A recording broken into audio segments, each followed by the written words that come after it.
13 years. Could this be the year when it ends in one that we finally get a trophy? I am buzzing.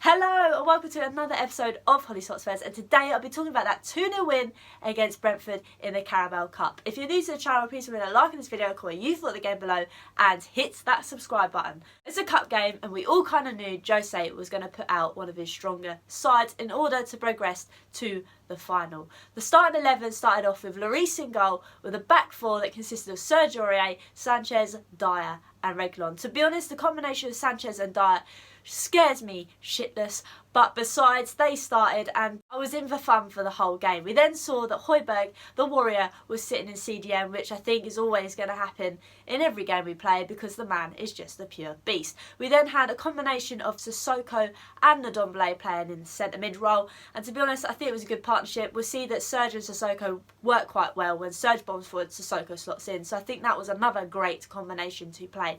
We then saw Lucas, Kane and Sonny were up front, and to be fair, there was a lot of stick for Lucas starting this game, and to be honest, the man loves a semi-final, so why not starting?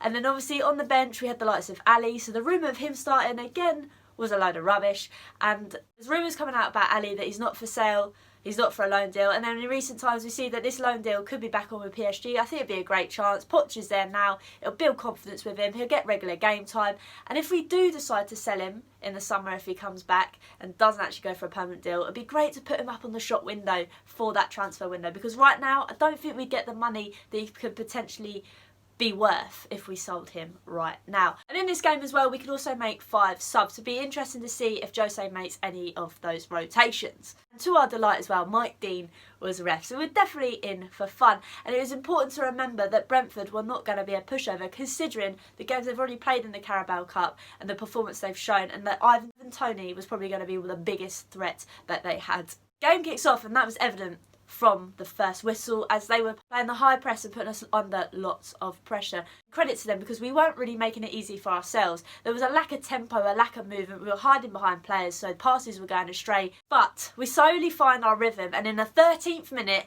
this happens.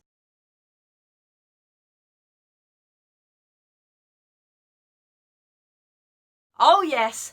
Oh, Musa Sissoko heads the ball into the back of the net after a brilliant ball from Reguilon comes in. Obviously, after the whole debacle about him and this whole COVID party, the fact that he's sat on the bench the last game, seen what he needs to actually do, and he's come on and he's got that goal. So I think it was good for his confidence, and also great for Musa Sissoko, because I think sometimes his work rate off the ball isn't always credited, and the fact that he's got a goal was amazing. Plus, when Musa Sissoko scores, we're all stunned anyway, so it's a great game from the off. Saying that, Brentford never took their foot off the gas. Unfortunately for them, I just don't think they could find that final third ball to really put us under a lot of pressure. I mean, they had a lot of chances, but it just didn't really equate to much. Saying that, a good chance came in the 34th minute when a ball was whipped in from the wide. They were good at switching sides, which then was dragging us out, but Sanchez managed to man-mark Toney, because when the ball came in, he did enough to put him off his shot. The 39th minute though, Toney had joy in his own net when a corner's whipped in by Son.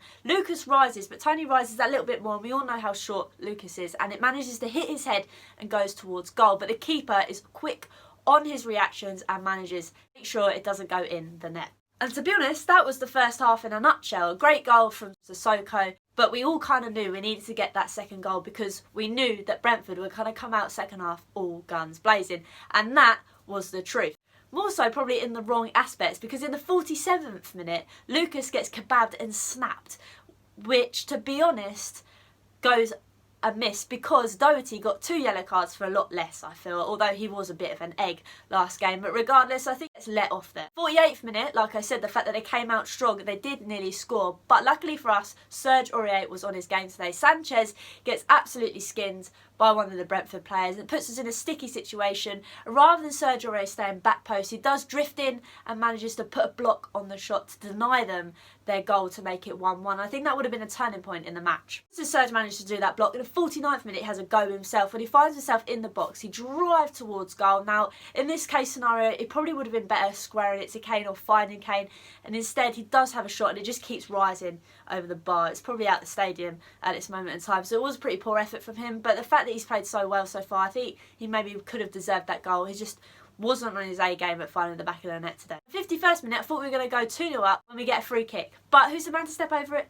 Harry Kane. He's probably the one person I don't actually want in front of goal at this moment in time, because he steps up, he takes it and it smashes the wall. We really need to sort out set pieces, because I don't think Harry Kane, sadly, is the man to take them. At this moment in point, I think we've kind of stepped off the gas a bit, and we needed something to lift our spirits to get back on the tempo and keep the game flowing in our favour. The 59th minute, this was going to come, well I thought it was going to come, when Sissoko puts a brilliant ball in towards the back post where Sonny is rating. He smashes it first time, but unfortunately it just goes wide. It's one of those when he hits it, you think it's going in the back of the net, but it just goes a fraction wide. It's very unfortunate for Sonny. The 62nd minute, my heart was in the mouth because I thought that we had conceded late on from another set piece.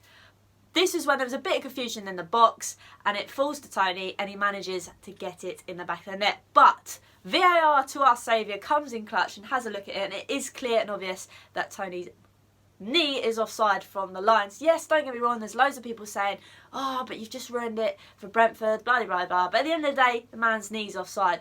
There's nothing you can do about it unless you cut it off. So unfortunately, it was heartbreak for Brentford, but it was great for us, because I know if we conceded that, it probably would have turned the tables. From that, I thought to myself, we need to go and get this second goal, because something like that's going to come and haunt us again. And in the 69th minute, prayers were answered. Take a look at this.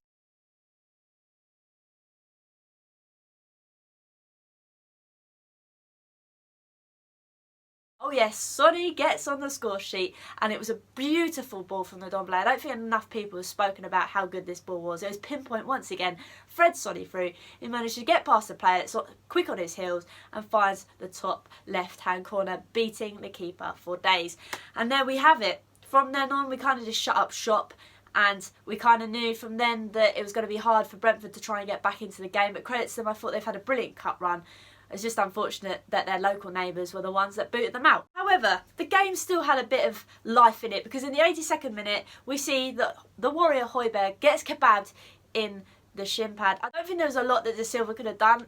There's lots of people saying he was trying to do a skill move, but unfortunately, if you do go into a play like that, regardless of whether it's an accident or not, the man could have broken his leg. And to be honest, I think if his shin pad wasn't there, it would have broken it. And the fact that when you see him limping off, he's got a massive gash down his shin just kind of explains it all. And the fact that he wanted to come on, it's good that Jose kind of held him back in this instance, because I think he would have gone on and lost his head.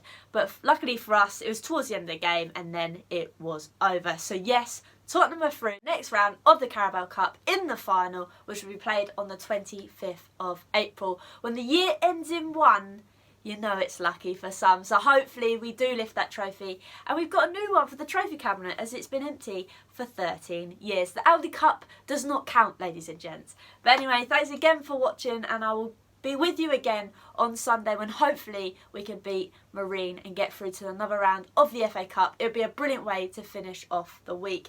And thanks again for everyone that has watched, and don't forget to keep subscribing. Until next time, come on you Spurs!